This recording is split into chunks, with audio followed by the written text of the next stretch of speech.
this air and this air, and I pulled it off and blew in there, and I could feel water being blown out of both of them.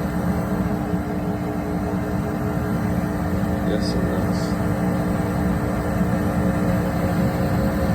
There's a hum before the blower even comes on.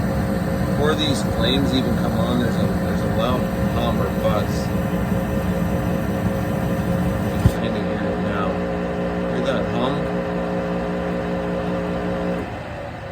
And now it stops.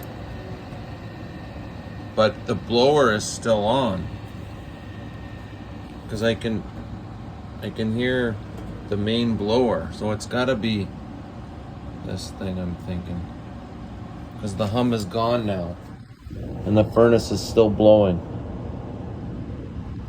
Any insight on that?